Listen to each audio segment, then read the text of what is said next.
Fenomenal.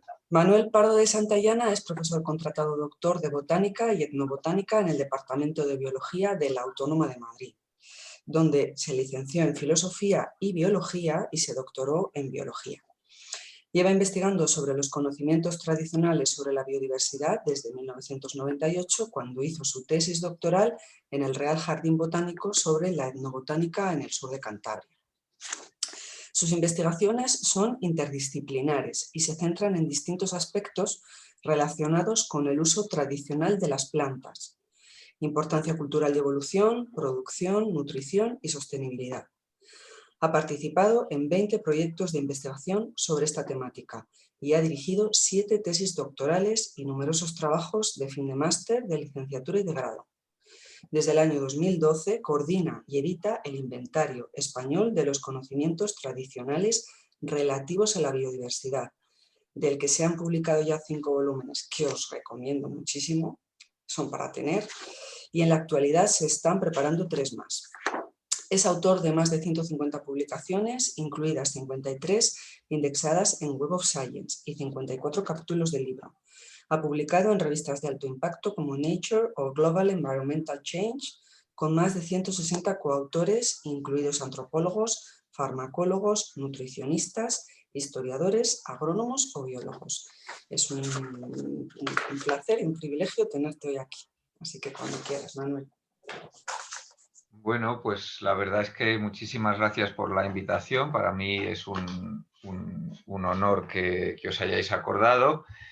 Y como lo que represento, yo creo que el Inventario Español de los Conocimientos Tradicionales lo que representa es que los conocimientos tradicionales que han sido tan denostados y han sido muchas veces tan infravalorados, pues lleguen a ocupar el lugar que debe tener, ¿no? Esto a lo mejor es una pequeña puesta, digamos, al día. Ahora falta que realmente ocupen su lugar social, sirvan para lo que pretendemos, ¿no? Que es para poner a todas estas sabidurías y a todas estas personas que han hecho posible nuestros paisajes y que disfrutemos de la naturaleza que en este momento tenemos y la biodiversidad, bueno, pues que realmente se les reconozca, se mantengan determinadas cosas, y ese es un poco el objetivo que tengo yo, ¿eh?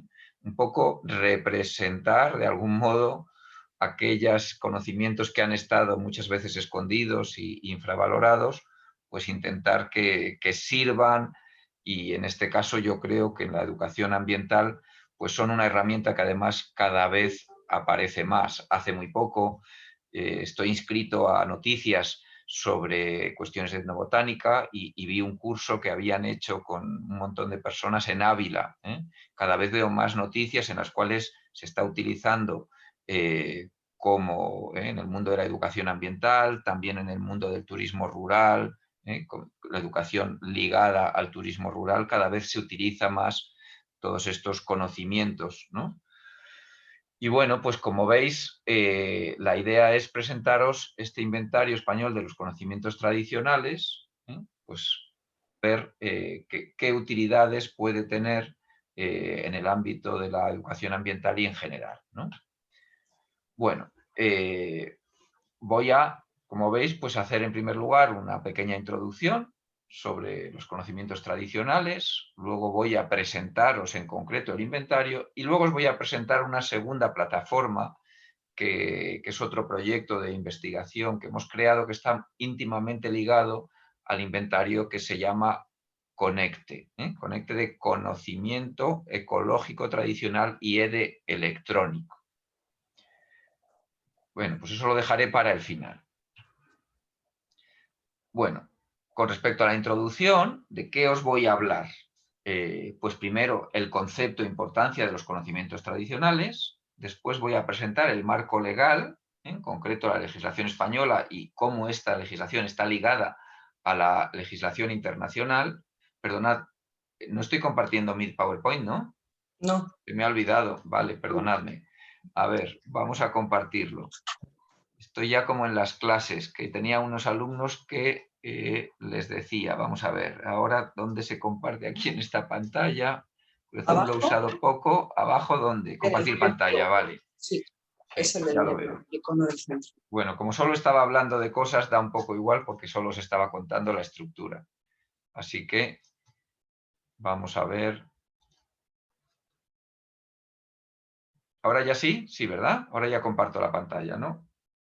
Bueno, pues entonces os voy a poner la primera foto porque la primera foto es una foto que me gusta a mí mucho, que hice ya hace pues 15 años o por ahí en un pueblo de Álava y que, bueno, pues es representativa de conocimientos tradicionales. Probablemente cualquiera que hayáis paseado por algunas zonas del Pirineo hayáis visto una puerta con esto que protege y con esto que también pues decora y nos ayuda a entrar dentro de nuestras raíces, ¿vale?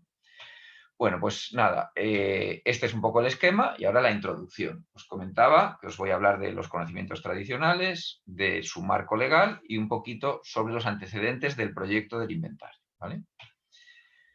Bueno, ¿qué son los conocimientos tradicionales o los conocimientos ecológicos tradicionales? Los conocimientos de este tipo ha habido muchos nombres para ellos. A veces se habla de conocimientos populares, otras veces se habla de conocimientos locales. A ver, voy a encender aquí esta luz porque veo que me veis, si no, muy mal a mí, ¿no?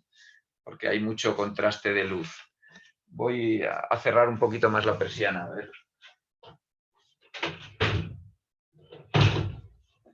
¿Qué tal así? ¿Así un poquito mejor? ¿Sí? Bueno. ¿Me oís bien, verdad? No hace falta que me pongan los cascos. Sí. Bueno, pues entonces, ¿qué son estos conocimientos que, como digo, tienen muchos nombres? Cada nombre tiene un énfasis, ¿verdad? Nosotros preferimos seguir pues, la corriente que les llama conocimientos ecológicos tradicionales, sabiendo que saberes populares, hay muchas maneras de hablar de ellos, porque cada uno de esos nombres tiene un énfasis. Bueno, ¿qué serían los conocimientos ecológicos tradicionales? En primer lugar, hay que decir que aunque hablamos de conocimientos, es conocimientos en el sentido laxo de la palabra, ¿vale? O sea, que son conocimientos, pero también son innovaciones, son prácticas. A ver, voy a bajar esto porque no me puedo poner, que no se oiga, no oigáis el teléfono. A ver, esto del internet, esto es un lío. Bueno, pues son creencias, son mucho más que conocimientos, son prácticas de las que no se habla, pero se ponen en práctica, son valores. Todo ese conjunto de cosas se incluyen dentro de lo que llamamos conocimientos ecológicos tradicionales. Sistemas de valores, etcétera. Leyes escritas, pero a veces son leyes que no están escritas, sino son costumbres que se mantienen. O sea que por de pronto es conocimientos en el sentido amplio de la palabra. Lo más importante de estos conocimientos es que surgen de la experiencia adquirida a través de los siglos, ¿no? Yo creo que esta es una de las características básicas, porque claro, cuando hablamos de conocimientos tradicionales, pues a veces se oponen a conocimientos científicos y es algo que tiene límites difusos. Bueno, pues si hay algo que de verdad lo podemos llamar conocimientos tradicionales es cuando una comunidad los pone en práctica, ¿vale? Porque esa práctica es la que hace de filtro, es la que personaliza esos conocimientos frente a los conocimientos más teóricos o de otro tipo. Hay conocimientos ecológicos muy teóricos, hay otros que también son prácticos, pero estos son la experiencia de una comunidad en un lugar concreto, con una historia detrás concreta. Eso les hace estar adaptados a la cultura y al entorno local. Esa es otra de las condiciones que los separa de otro tipo de conocimientos, ¿no? El otro polo serían los conocimientos científicos. Lo que hace una comunidad es, con un bagaje cultural detrás, los va adaptando. Yo soy de Cantabria, y siempre pongo ejemplos. En Cantabria hay un ejemplo fantástico. Si conoceréis probablemente muchos la zona del Pas, esa zona que está entre el sur de Cantabria, Burgos, ¿no? Hay zona de Burgos que es paisaje pasiego, hay otra zona que es de Cantabria.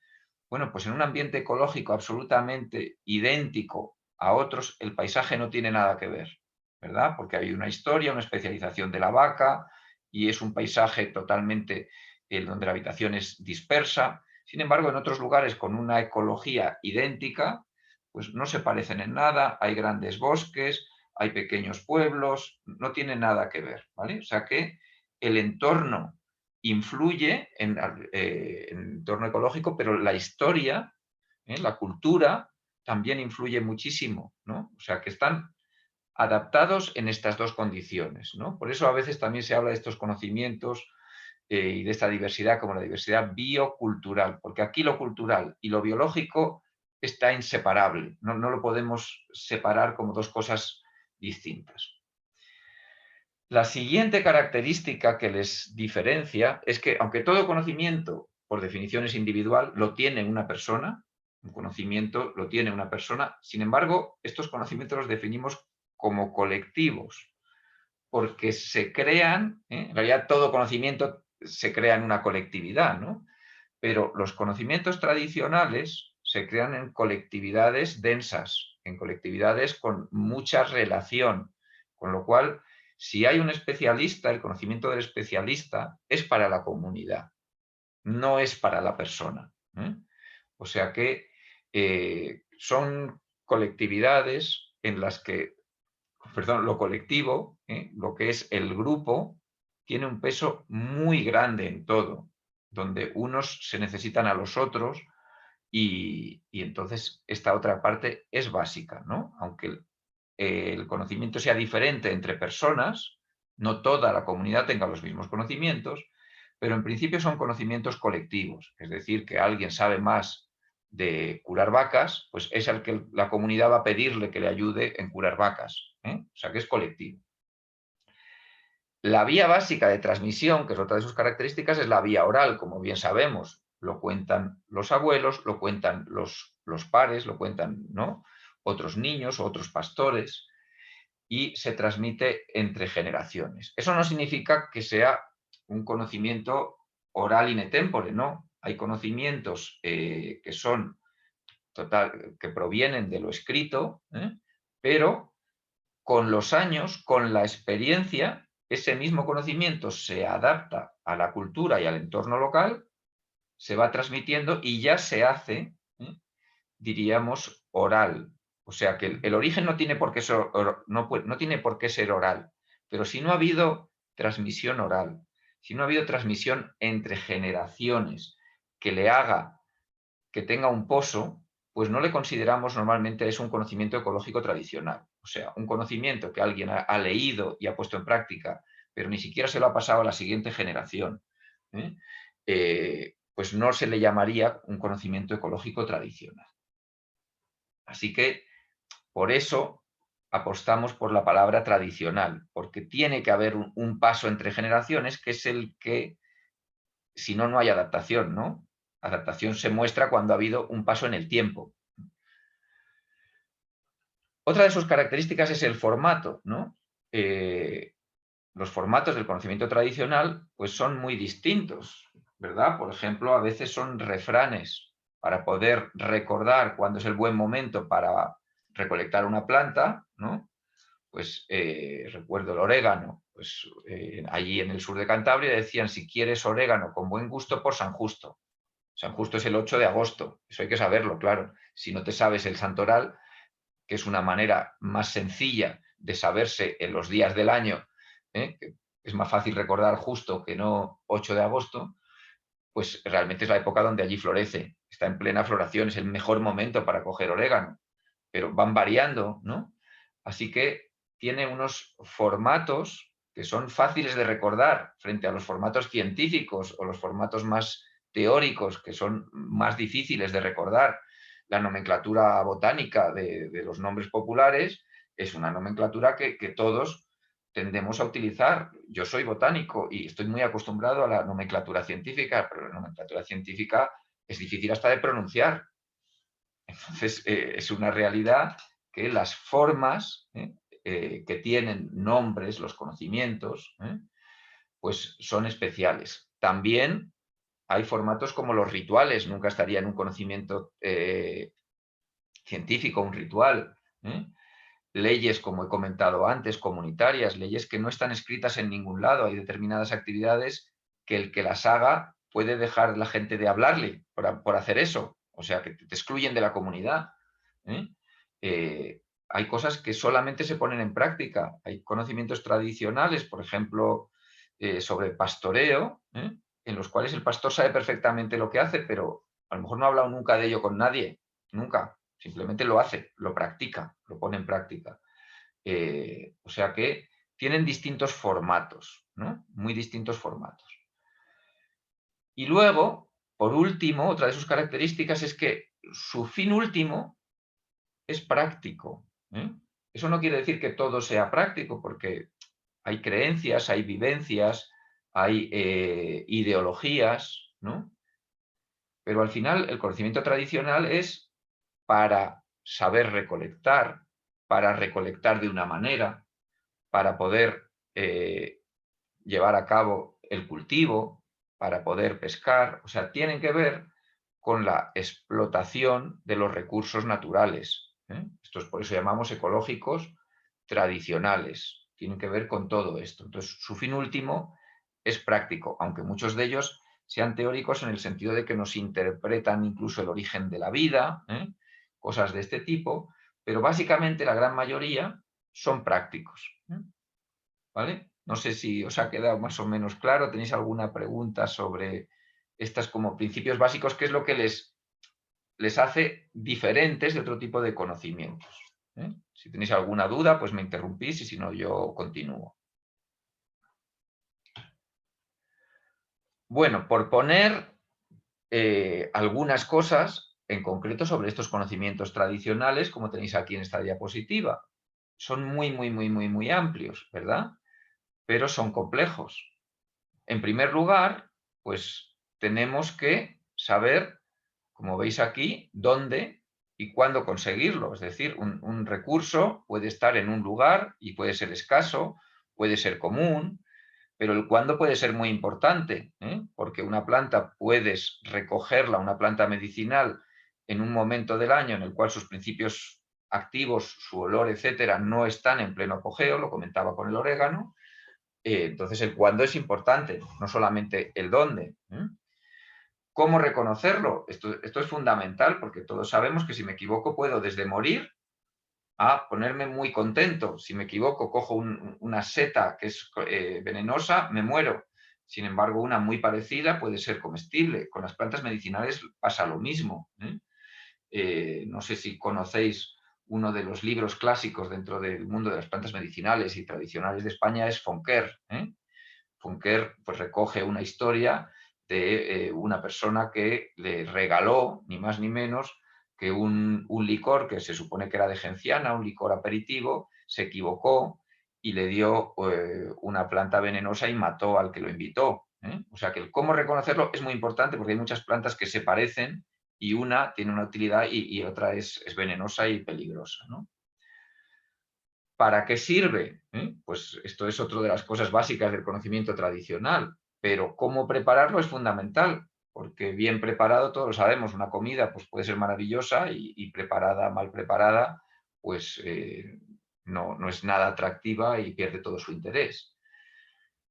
Cosas más teóricas, ¿cómo valoro esta comunidad? Porque lo mismo, ¿verdad? Hay comunidades que les produce rechazo un alimento. Yo en la calabaza, por poner un caso, yo en muchas de las personas con las que he hablado les parece un alimento de cerdos, sigue pareciendo un alimento para cerdos. A mí me parece un alimento que tomo a diario y me gusta mucho, ¿no? Entonces hay cosas importantes, ¿no? O cómo manejarlo. Eso quizá es absolutamente básico, porque el conocimiento tradicional, como está ligado a la tradición, una de las cosas por las cuales la legislación, que luego hablaré un poquito más, le ha interesado es precisamente porque como depende la supervivencia mía de ello, pues lo normal es que yo quiero que esos recursos se mantengan, porque quiero que también seguir pudiendo recolectarlos después de los años, quiero que mis hijos puedan seguir también teniéndolos, ¿no? Entonces, si se manejan bien, serán sostenibles, si no se manejan bien, no serán sostenibles. Bueno, ¿por qué son importantes o por qué se les ha dado importancia a estos conocimientos tradicionales, como os decía justo antes? Pues lo primero, porque el interés de las personas genera estrategias locales de conservación, genera muchas estrategias, ¿vale? Y aquí simplemente os pongo un ejemplo. Es un ejemplo de una planta que no es una planta muy común, pero se sigue utilizando bastante en Galicia, se sigue utilizando en Asturias y en Cantabria bastante, que es el helecho real. Es un helecho, es una planta muy bonita. Aquí en la foto pues no tenía yo una maravillosa, pero es una planta muy bonita, de la cual se utiliza como planta medicinal. Es una planta que además las farmacopeas, diríamos, modernas han rechazado, pero sin embargo sigue habiendo mucho uso popular. Y no hay muchos estudios modernos químicos sobre ella, pero la gente sigue valorándola mucho. Yo escuchaba hasta médicos que la recetan. Vale.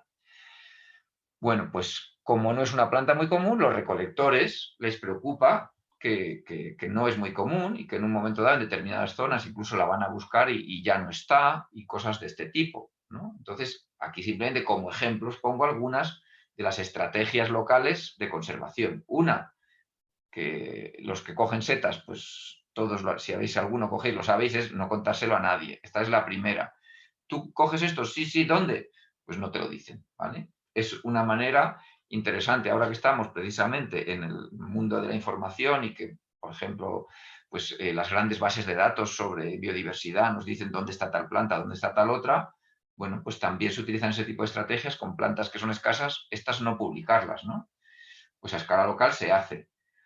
Recoger bien, esto sí que es una estrategia muy común. En el caso de esta planta se coge el rizoma. El rizoma es un tallo subterráneo que si yo lo cojo entero mato la planta, pero si yo solo cojo un trozo, permito que la planta se regenere. Pues con esta planta, como con muchas otras, pues recoger un número de flores y dejar siempre flores para que siga habiendo reproducción sexual en esa planta es otro sistema, ¿no? O sea que recoger una cantidad o una parte para que siga habiendo, siga pudiendo regenerarse la planta, ¿no?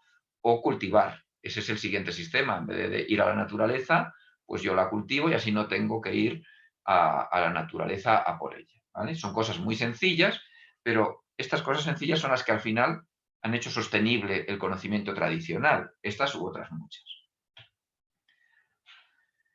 También se ha interesado la legislación por ellas porque promueven, en este caso las que tienen que ver más con las plantas cultivadas, la agrobiodiversidad y la soberanía alimentaria. Aquí simplemente os pongo un ejemplo de algo que es totalmente familiar para todos, que son la gran cantidad de judías, ¿no?, de variedades dentro de la misma especie que tenemos, ¿no? Pues si comparamos las judías, las variedades de judías que se cultivan y que se comercializan y que están aceptadas en ese sentido, es una variedad muchísimo menor que la enorme variabilidad que hay a nivel popular y mucha de ellas se ha perdido. Aquí está la judía, pero habría muchísimas otras plantas, ¿no? O sea que hay una gran preocupación en general por precisamente esa pérdida de variación dentro de las plantas cultivadas, ¿no? Se depende cada vez de menos especies y de unas variedades muy homogéneas y menos variedades. Diríamos que antiguamente, por ejemplo, aquí en la Sierra de Madrid, pues tenían unas 30 especies de variedades de judía. ¿Por qué? Porque unas producían menos, pero producían todos los años. Entonces, al menos te asegurabas una parte.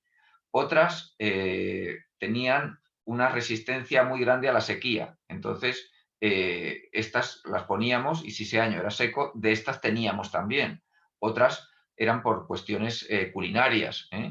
Luego había otras variedades, por ejemplo, en otras de peras, pues peras que aguantaban muy bien, que no se estropeaban. A lo mejor no eran tan sabrosas, pero no se estropeaban. O sea que, bueno, pues diríamos que esto era importante, diríamos que era un sistema que esta palabra tan de moda hoy en día, resiliente, producía posibilidades de seguir adelante en malas condiciones. Soberanía alimentaria, pues también preocupa este tema. ¿Por qué? Porque precisamente cultivar lo tuyo, tener más biodiversidad, pues te permite, primero, saber lo que comes, tener una alimentación en ese sentido segura, sana y muchas veces nutritiva y de calidad. Con las plantas silvestres comestibles, que yo he trabajado mucho en ese tema, pues la diversidad de compuestos que nos producen son enormes, mucho mayor que con la alimentación mucho más estandarizada que produce la agricultura industrial. Pues eso lo hemos visto con estudios colaborando con nutricionistas, es una variedad muchísimo mayor, ¿no? Bueno, pues esto genera también soberanía porque depende de ti mismo, no depende siempre de otros. Y por último, desde el punto de vista más cultural o social, los conocimientos tradicionales son una parte esencial de la identidad de las personas, de los paisajes, como decía antes.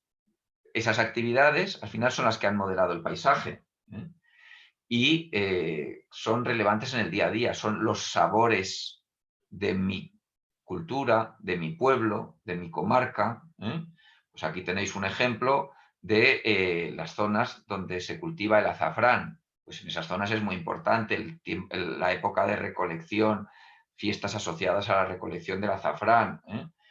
Luego tenéis aquí plantas silvestres comestibles, en este caso es el lúpulo, que se consume. Bueno, pues el espárrago podría ser una planta en ese sentido muy identitaria, hay algún estudio sobre ella.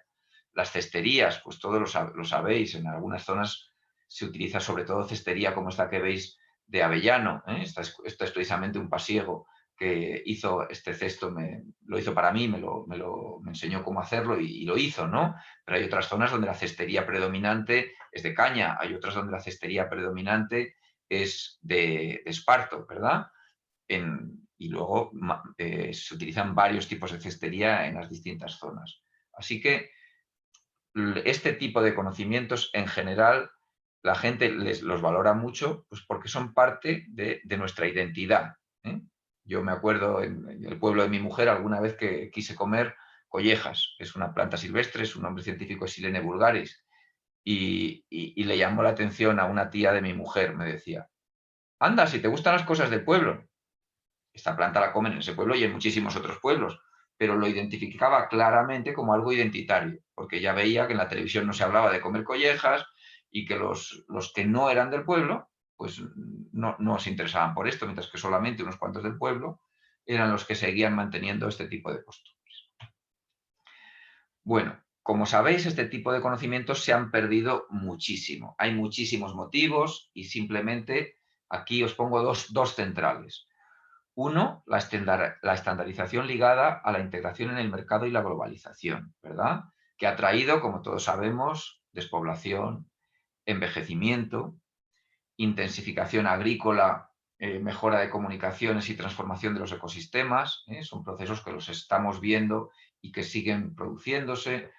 Entonces, cambios culturales ligados al abandono de prácticas, normas que ya no se cumplen, cambios en las instituciones locales. Y luego, estos diríamos que son como consecuencias indirectas, pero también indirectas de algo que ha sido la estandarización, pero hay otras cosas que son directas, regulaciones forzadas desde el Estado. Por ejemplo, restricciones en prácticas, cosas que antes se podían hacer y ahora se prohíben en aras a la conservación, a veces, muchas veces, diríamos que imprescindibles y otras quizá discutibles. La educación formal en muchos lugares ha generado homogeneización y olvido por muchos de estos conocimientos locales, ¿verdad? Bueno, pues dado todos estos conocimientos que he tratado de haceros ver cómo son y lo importantes que son, ¿qué marco legal, o sea, qué instituciones o qué convenios internacionales nos hablan de ellos y se han hecho eco, ¿no? Bueno, pues os voy a hablar de tres y cómo estos se plasman en nuestra legislación. El primero es el Convenio de la Diversidad Biológica de Río de 1992, que todos conoceréis. Bueno, pues en él se dice directamente que las partes contratantes deberán respetar, conservar y mantener el conocimiento, las innovaciones y prácticas, o sea, esto que os he hablado antes. Aquí se habla de comunidades indígenas y locales, locales para meter todas las comunidades, diríamos, de países que no son países en vías de desarrollo o países industrializados como los nuestros, que englobarían estilos de vida tradicionales en relación con la conservación y uso sostenible. O sea, que sería, en este sentido, Río lo que reconoce era que las comunidades indígenas y muchos de estos lugares eran los lugares mejor conservados del mundo, donde las comunidades locales indígenas habían seguido manteniendo ciertas prácticas, Entonces, visto esto, pues vamos a hablar de ello, vamos a apoyarlo, ¿no? En la legislación española, en la Ley de Biodiversidad de 2007, pues dice muchas cosas sobre el conocimiento tradicional, pero, entre otras, como veis, repite esta misma frase: preservar, hay que preservar, mantener y fomentar los conocimientos y prácticas de utilización consuetudinaria que sean de interés para la conservación de la biodiversidad.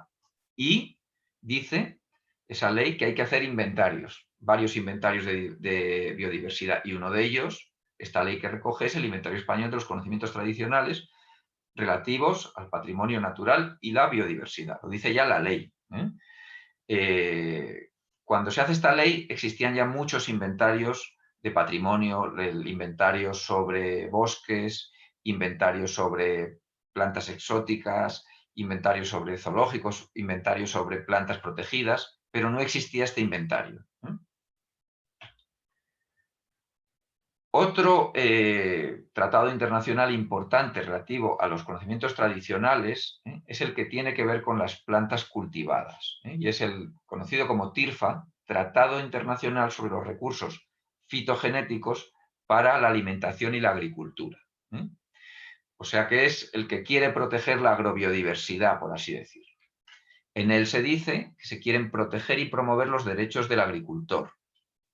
Y se dice, entre otros, proteger los conocimientos tradicionales de interés para los recursos fitogenéticos para la alimentación y la agricultura. O sea, que todos esos conocimientos que han hecho que sigamos manteniendo diversidad de cultivos, muchos de ellos se deben al intercambio, al seguir manteniendo cultivos muchas veces infravalorados, poco cultivados o abandonados. Bueno, pues esto hay que protegerlo y hay que promover además que los derechos de estos agricultores no se pierdan, porque, como creo que conoceréis, la legislación lo que de verdad protege en este momento es a las grandes empresas, que son las que generan estas variedades de cultivo, que son las que se cultivan y las que se venden, ¿no? Sin embargo, este tipo de conocimientos, pues la legislación los ha olvidado, no del todo, porque existen algunas formas, pero bueno, no me puedo meter ya en esos detalles. Por último, bueno, perdón, este tratado, la legislación española también lo recoge, la ley, en este caso, como veis, 30/2006, de semillas, plantas de vivero y recursos fitogenéticos, y recoge esta misma filosofía, que hay que proteger, conservar y desarrollar este tipo de conocimientos tradicionales. Por último, como este patrimonio y estos conocimientos, como os decía, son de tipo biocultural, porque si yo tengo conocimientos tradicionales de cómo mantener un paisaje o de cómo explotarlo, es un conocimiento claramente cultural, pero influye directamente en las plantas, porque voy a fomentar la selección, voy a fomentar determinados ambientes, la nitrificación, o sea que hay cambios claros en el ecosistema y hay cambios claros en las plantas, ¿no?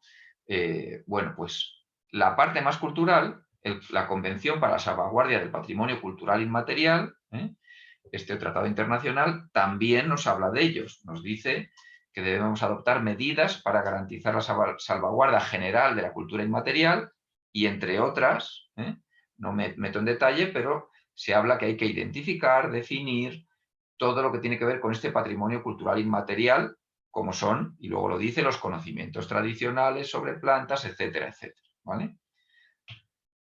La legislación española, esta es la más moderna porque es de 2015, como veis, bueno, pues nos dice directamente que hay que velar por los lugares, los espacios, los soportes materiales de estos bienes inmateriales, y nos habla ya directamente de tradiciones y expresiones orales, como son usos sociales, rituales y actos festivos, conocimientos y usos relacionados con la naturaleza y con el universo. O sea, que nos incluye toda esa parte que serían claramente los conocimientos ecológicos tradicionales. O sea, como veis, tenemos un marco internacional muy amplio que habla de ello y un marco legal también. Bueno, pues los inventarios de conocimientos tradicionales, ¿qué ofrecen?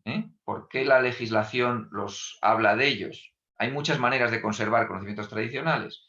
Bueno, pues diríamos que tendría dos patas, dos ventajas. Una, que ayudan a mantener, preservar y promover conocimientos que tienen que ver con el uso sostenible de la biodiversidad, ¿verdad?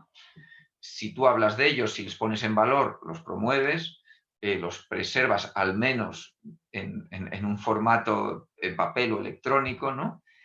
Y luego tienen protección. Desde el punto de vista legal, los conocimientos tradicionales, creo que sabréis que se han abusado de ellos y se han llegado a patentar haciendo patentes que en realidad son ilegítimas, ¿eh? Porque se le preguntaba a una persona, oiga, dígame, ¿para qué usa usted la naturaleza? Y luego se hacía una patente. Bueno, pues estos inventarios, al poner en el ámbito de lo público estos conocimientos, hacen que haya una protección de la que se llama indirecta. Es decir, que a partir de este momento nadie puede hacer ningún tipo de patentes sobre algo que está en el conocimiento público.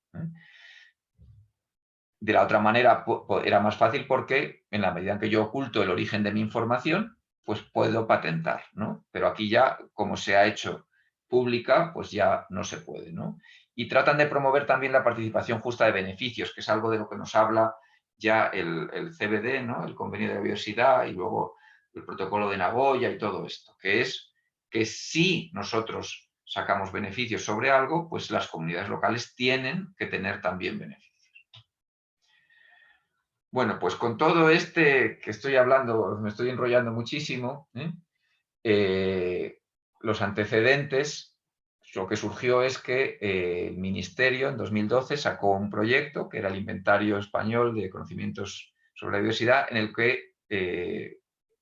que nuestro equipo pues al final fue el que lo ganó, y hubo una primera fase, primero para definir lo que era esto, como veis en 2012-2013, se publicó un libro en el 2014, luego hubo una segunda fase en la cual nos centramos en plantas silvestres, porque en la primera se generó la estructura del inventario y nos centramos en plantas porque ya la ley dice que la base son las plantas porque es, diríamos, la base de la biodiversidad, ¿no? Bueno, pues entonces hicimos una segunda fase en 2014-16 que se publicó en el 18. Luego, esto todo estaba dentro del ministerio, del gran ministerio que había antes, que incluía medio ambiente más agricultura. Al separarse, pues la parte de cultivadas la cogió el Ministerio de Agricultura y tuvimos un proyecto entre el 16 y 18, que también se publicó en el 18, solo de plantas cultivadas. Y en este momento, se me ha olvidado actualizar aquí la diapositiva, en 2020 comenzamos la segunda fase del proyecto de cultivadas, en las cuales vamos a terminar la parte del inventario de plantas cultivadas y va a suponer 3 tomos más, ¿vale? Bueno, pues entonces ahora os voy a hablar ya de este inventario, ¿verdad? Un poco de los objetivos, del equipo, de su contenido, un poquito sobre él. ¿Cuáles son los objetivos de este inventario? Bueno, pues este inventario tiene unos objetivos amplios, en el sentido de que es un inventario que mira a investigadores, a gente que le interesa investigar sobre conocimientos tradicionales, pero también a gestores de parques naturales, a gestores de patrimonio inmaterial, también a políticos para que tomen decisiones, ¿no? Y luego al público en general, porque sabemos que le interesa mucho al público en general, ¿no? Y es un registro que sea abierto y actualizable. Es decir, que por un lado hemos publicado libros, pero luego os mostraré que tratamos de tener herramientas para que sea dinámico, ¿no? Y sea en ese sentido abierto, actualizable, sobre los conocimientos que os he hablado antes. El equipo es un equipo amplio. Somos más de 100 investigadores de más de 30 centros de investigación diferentes.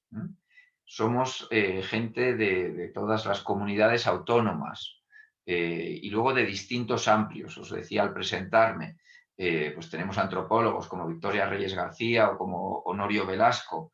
Tenemos pues una del equipo, la que se encarga sobre todo de cuestiones de nomenclatura, pues es una lingüista que es académica de la lengua. Tenemos químicos, tenemos farmacéuticos, tenemos muchos botánicos, ahí sí que somos muchos. Tenemos ecólogos también, ¿vale? Bueno, es un equipo amplio. El inventario, como estos conocimientos es a veces difíciles de definir, pues le hemos puesto un poco puertas al campo, ¿no? Entonces, la primera puerta, y esto fue algo que nos pidió el Ministerio, es que fueran conocimientos previamente publicados, los que ellos querían que aparecieran en el inventario. ¿Por qué? Porque el protocolo de Nagoya exige que se hayan recogido con consentimiento informado previo. Entonces, el Ministerio no quería, en ese sentido, que nosotros pudiéramos publicar cosas que se habían hecho sin consentimiento informado previo. Y lo publicado, pues ya es responsabilidad del que lo publicó. Bueno, en principio nosotros siempre trabajamos con consentimiento informado. No pedimos a nadie ni le ocultamos cuál es el origen de nuestras investigaciones, para que él siempre pueda no contarnos alguna cosa o no empezar la entrevista si no quiere, ¿no? Está basado en fuentes etnográficas posteriores a 1900. ¿Por qué? Porque, claro, el conocimiento tradicional pues muchas veces está recogido en libros muy antiguos y hay prácticas que se han seguido manteniendo, pero diríamos que para que esté vivo, pues pensamos que fueran fuentes posteriores a 1900. Había que ponerle puertas al campo y le pusimos esa fecha. Realmente, si uno piensa los conocimientos tradicionales que podemos recoger, pues las personas de hoy en día que tengan 90 años y tengan muy buena memoria, pueden estar hablándonos, porque yo recuerdo perfectamente a algún señor de 90 años, hace 20 años, que me hablaba de lo que le había contado su abuela y eran cosas de 1850. Eran prácticas que él nunca había visto siquiera, ¿no? Simplemente se las habían contado. O sea que en realidad lo que quiero deciros es que con esto, con estas fuentes etnográficas posteriores a 1900, perfectamente recoges muchas cosas del siglo XIX, no de lo anteriores, pero en lo oral perfectamente recoges lo que la gente practicó durante el siglo XX y cosas que se practicaron en el siglo XIX, ¿no? Luego que fueran de interés para la conservación, porque claro, la gente habla de muchas cosas, de muchos conocimientos, pero algunos pues no estarían relacionados con conservación, ¿no?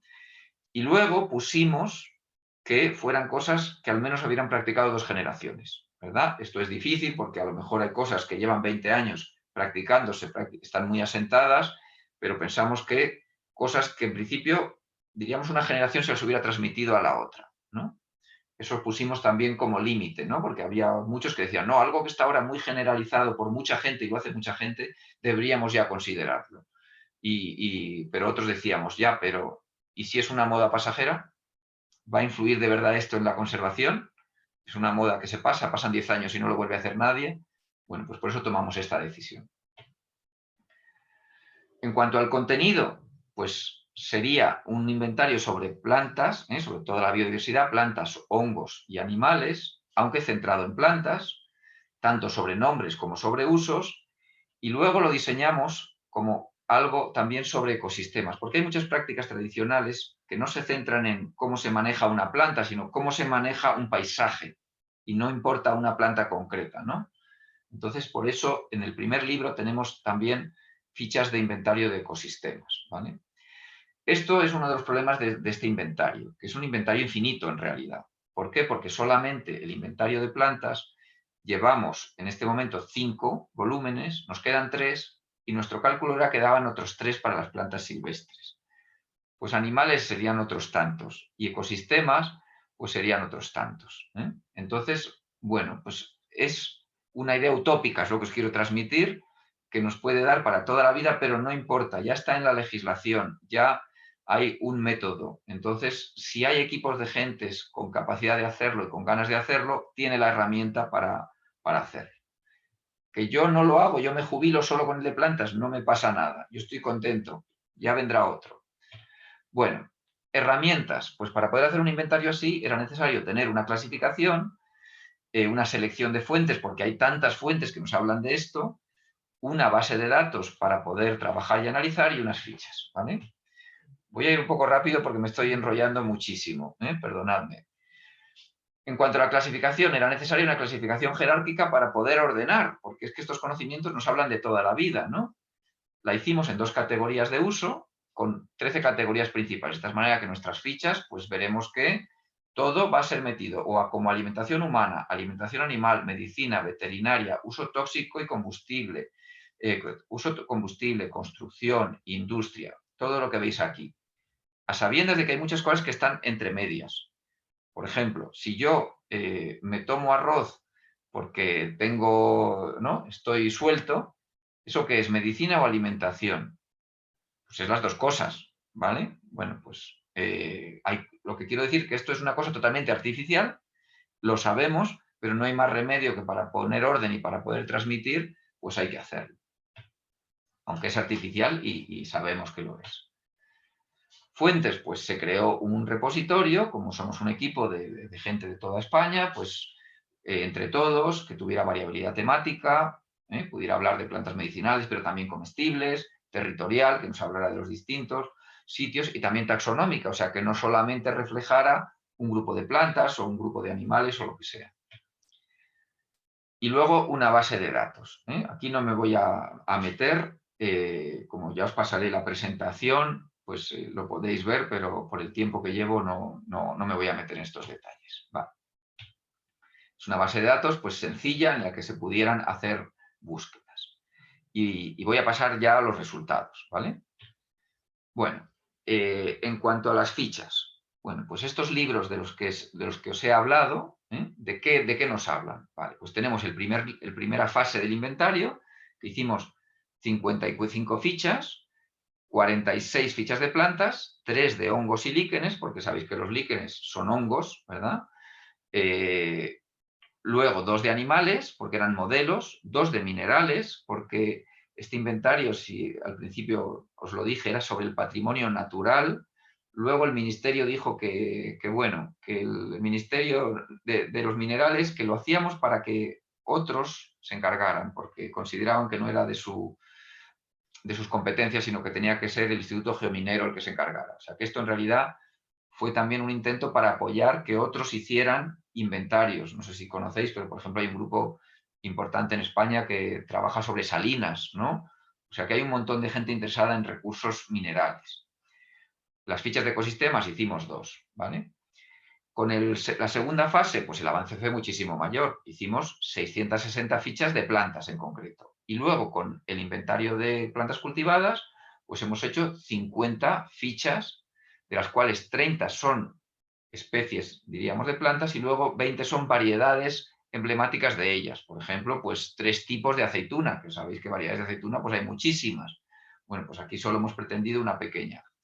Y como os digo, ahora estamos trabajando en la segunda fase del inventario de cultivadas, en el cual pues, pretendemos terminar como unas 200 más o menos, unas 200, creo que son 148 taxones, pero entre variedades, pues como unas 200 fichas más.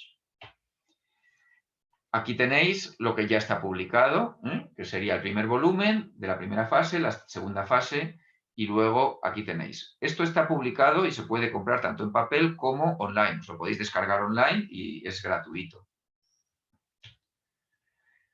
Ahora os enseño un poco cómo está diseñado el libro y cómo son las fichas. Bueno, pues tiene, diríamos que 3 tipos de fichas. Voy a centrarme en primer lugar en la ficha tipo 1. Sería una ficha que está centrada en una especie y una especie que es importante, ¿no? Por ejemplo, aquí tenemos la jabonera, Saponaria officinalis. Luego os describiré cómo son las fichas. Cuando hay especies, diríamos, del mismo género, pero mucho menos importantes culturalmente, pues esa se hace un pequeño resumen de ellas y las llamamos de tipo 3. Y luego, cuando hay plantas que son importantes, pero ni tanto como las de tipo 1, ni tan pequeñito como las de tipo 3, se hacen una ficha simplificada. ¿Verdad? Como os decía, las de tipo 1 con las de tipo 3, y estas serían el ejemplo de tipo 2. Es una ficha simplificada. A diferencia de estas, en estas hay muchas subcategorías, está todo muy dividido, y estas, pues como el papel es una de las cosas que marca, bueno, pues para que no tener que hacer 25 volúmenes y poder reducirlo en el número de volúmenes, pues en este caso está sin subcategorías, está todo expresado de una manera más sintética.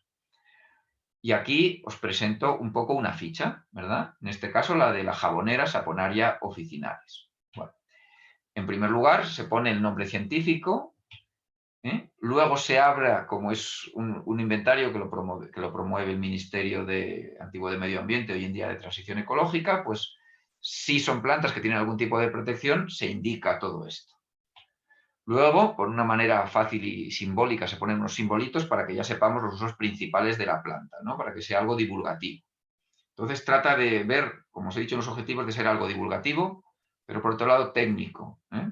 Entonces hemos tratado de jugar con esas dos maneras. A continuación, se recogen los nombres vulgares que tiene esta planta. No todos y todas sus variantes, pero los más principales, en los distintos idiomas del país. Luego hay una descripción botánica. Esto es un poquito más técnico, pero pues es necesaria para alguien que quiere conocer ya más detalles, ¿no? Algo sobre dónde vive esta planta, cuándo florece, etcétera. Y luego ya los conocimientos tradicionales. Sería la siguiente parte de la ficha, ¿no? Además de los conocimientos tradicionales, estos los expresamos mediante mapas, que es una manera también pues, gráfica de poder verlo. En esos mapas lo que reflejamos es dónde vive la planta y dónde se usa. Además, expresamos mediante unos tipos de simbología el tipo de obras, porque hay obras que son obras que nos tratan sobre una comarca, sin embargo hay otras obras que son una provincia entera, como podéis ver aquí, una obra sobre toda la provincia, como veis aquí, de Salamanca, ¿no? Bueno, pues no es lo mismo que una obra nos hable de que esta planta se usa en Salamanca que se usa, por ejemplo, aquí, ¿verdad? En 3 comarcas del sur de Córdoba. Tenemos más información.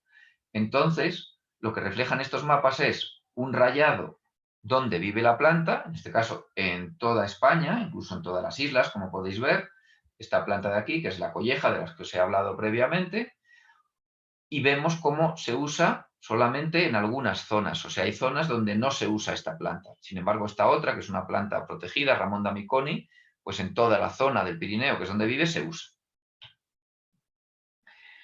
Luego tenemos, después de los usos, algo sobre la historia de la planta, ¿no? Esto fue una de las discusiones que tuvimos al comenzar el inventario y entonces veíamos que la parte de historia es muy importante porque la historia nos dice si realmente estos conocimientos tradicionales tienen mucho pasado o no, o no tanto, ¿no? Bueno, pues se incluyó un pequeño resumen histórico sobre ello. Luego hacemos una valoración, que es una valoración de cómo vemos los investigadores que estamos haciendo estas fichas la evolución tanto de la planta como del conocimiento tradicional, y lo importante que pueda ser, etcétera. Luego, pues, otros comentarios y aquí se ve lo de las especies relacionadas, que son esas especies mucho más pequeñitas y con menos información. Y luego unas referencias bibliográficas para el que quiera profundizar. Bueno, aquí os presento las variaciones que tienen las plantas cultivadas, ¿verdad? Entonces, ¿en qué se diferencia una planta silvestre de una cultivada? Pues básicamente en la importancia, como vais a ver, de todo lo que tiene que ver con conocimientos tradicionales sobre el cultivo. Que es lo que os presentaba antes, ¿no? Y luego las variedades, porque claro, una planta silvestre, si vemos el romero, yo recuerdo cuando hacía mi trabajo de campo, del avellano me hablaban de varios tipos de avellano, que es una planta silvestre. Sin embargo, si estamos hablando de melón, hay tantas variedades de melón, etcétera, ¿no? Pues entonces hacemos un resumen de todas esas variedades. Además, hacemos fichas específicas de variedades. Entonces, por ejemplo, en este caso, el pero de Aragón, ¿no? Pues es un tipo de pera. Bueno, pues hacemos una descripción sobre variedades que en este caso no se hace nunca en las plantas silvestres. Y aquí os ponía algunos ejemplos, pero voy a ser muy rápido, ¿no? Esto, por ejemplo, es la planta de Chondrila juncia, la llaman la jonjera. Es una planta que se utiliza estas hojitas basales para hacer ensaladas, se utiliza también para hacer escobas como las que veis aquí y para muchas otras cosas, ¿verdad? Y aquí, pues como curiosidad os pongo un refrán. Las mujeres de Herrera son bandoleras porque van a cardillos y a lijonjeras. Esto ya nos habla un poco despectivo sobre la planta.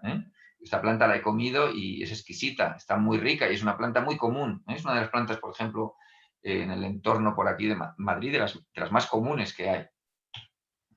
Y aquí, pues un ejemplo del nabo. El nabo en el inventario de cultivadas.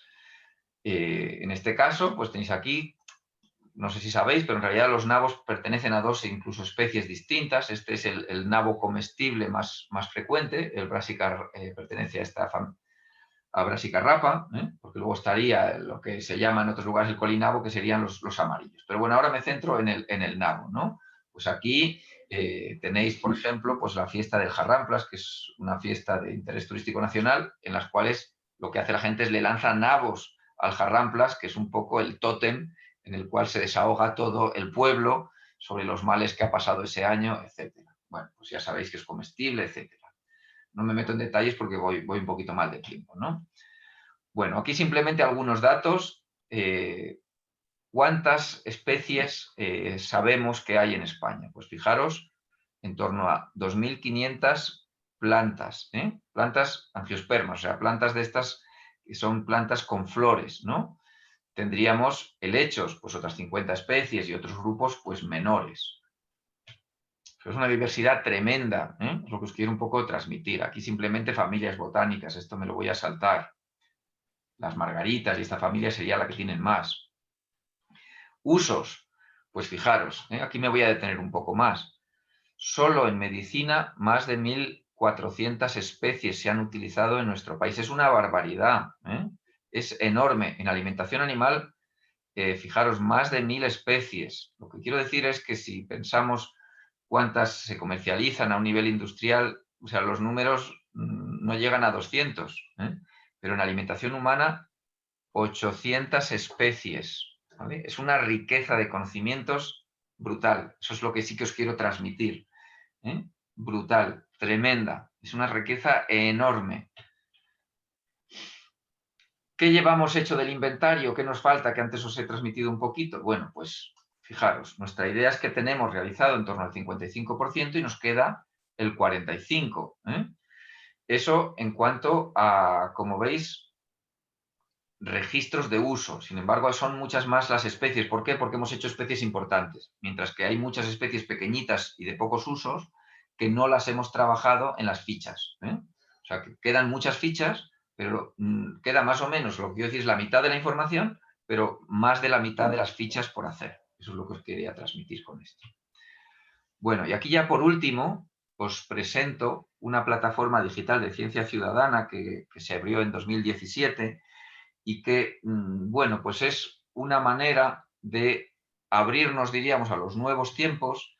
Si bien la oralidad es básica en el conocimiento tradicional, pues la oralidad vemos que se está transformando en mucho y hay gran parte de la transmisión de la información que hoy en día se hace por las redes sociales, ¿no?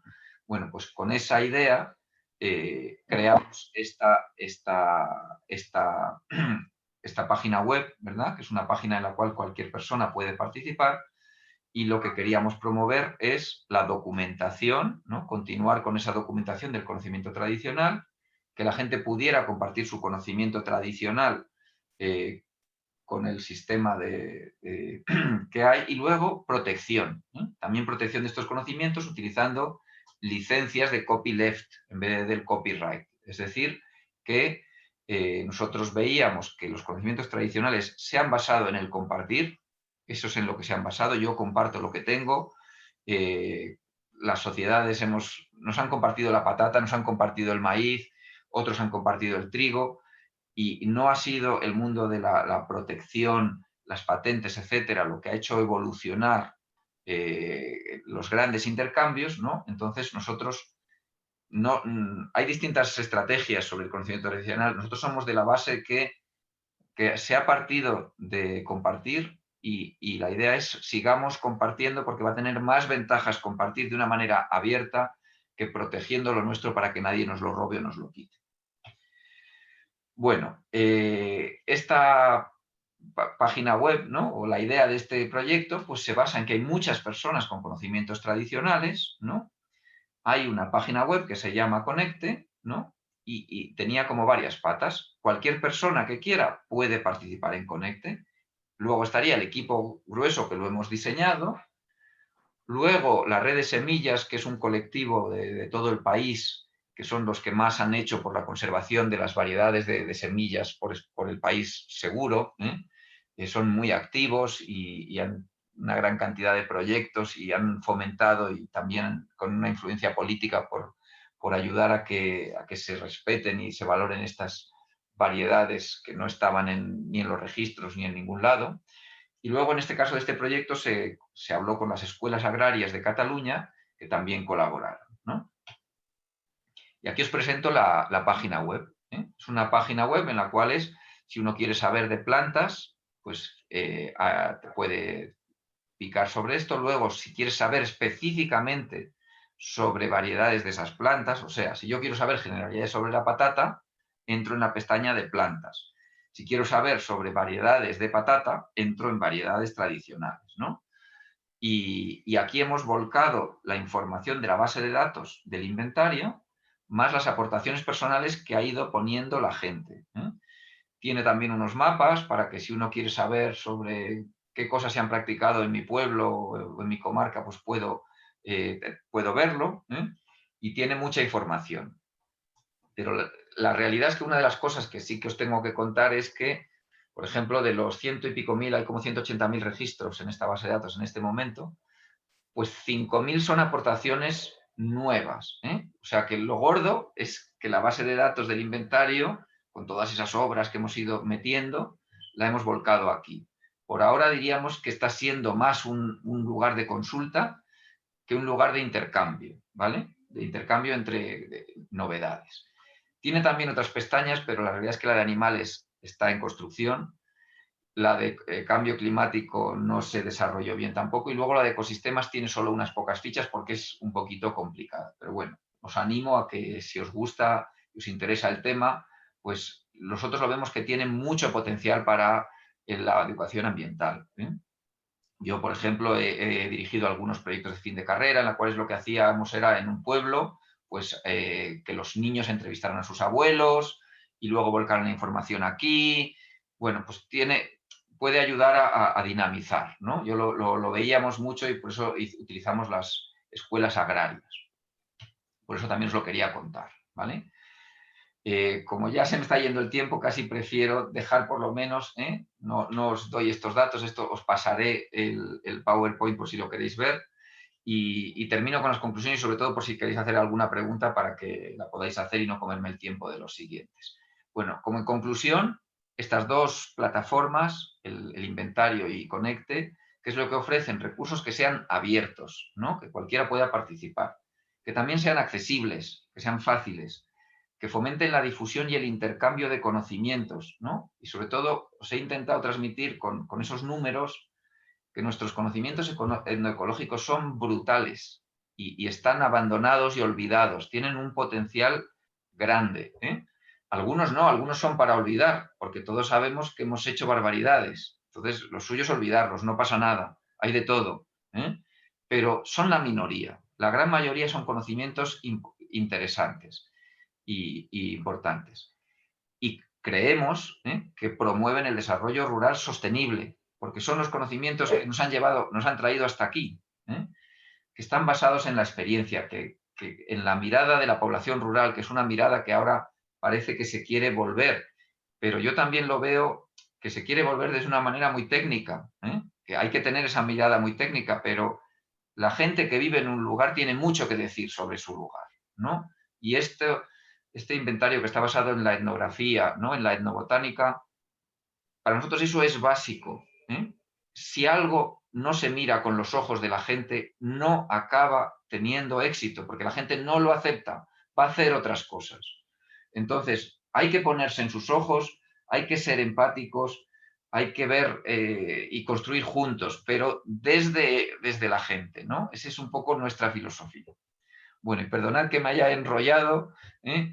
Y quería haberlo hecho un poquito más breve para dar más tiempo a las preguntas, pero reconozco que es que me gusta tanto esto que me resulta difícil cortar, ¿eh? Perdonadme. Pero bueno, ahora por lo menos alguna duda que me podáis hacer. Bueno, muchísimas gracias, qué bien, qué interesante. Gracias, Manuel. A nivel estricto no tenemos tiempo, no quedan minutos, Sí. pero si hay alguna pregunta, y es breve, pues yo creo que podíamos... Hay una pregunta en el chat, Marcia. Gracias. Buenos días. ¿Habéis pensado en hacer un apartado o capítulo de errores tradicionales? Según habéis comentado, algunos son erróneos. No, Yo eso, lo que hacemos cuando hacemos la valoración, ¿vale?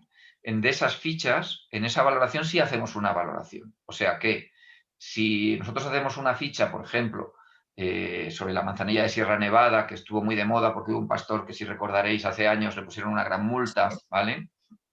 Bueno, pues entonces, desde luego ahí sí que hablamos de cuando hay sobreexplotación, hay sobreexplotación. No sé cómo decirlo, y es que además es que el mundo rural es como todos los mundos. Hay gente que utiliza prácticas muy buenas y otros que no utilizan prácticas muy buenas, y unos se quejan de los otros. No sé cómo decirlo, o sea que no hay que ser ingenuo. Y en ese apartado de valoración sí que hacemos una valoración, diríamos, de experto, de si realmente las prácticas tradicionales, en este caso, han sido adecuadas o no, o han llevado a la explotación. O a lo mejor, que eso es lo que yo pienso, es que hay gente que no ha hecho realmente las prácticas tradicionales. Las prácticas tradicionales tienden a mantener el recurso, ¿vale? Simplemente hay algunos, simplemente personas rurales, que no han seguido las prácticas adecuadas, ¿eh? Porque han querido vender en vez de utilizarlo para la familia, han querido sacar dinero, ¿no? O sea que tenemos ese apartado de valoración. Esa sería la respuesta. Bueno, pues muchísimas gracias. Eso te digo, para mí ha sido un honor y un gusto tenerte aquí. Bueno, pues lo que siento es que me tengo que ir, me gustaría quedarme a la... Sí, el Bueno, estamos en un tiempo de exámenes, correcciones, y me es imposible, pero me encantaría. El año que viene me apunto, porque no, además tengo una oposición, entonces estoy en un tiempo muy difícil, ¿vale? Venga, que vaya muy bien todo, Manuel.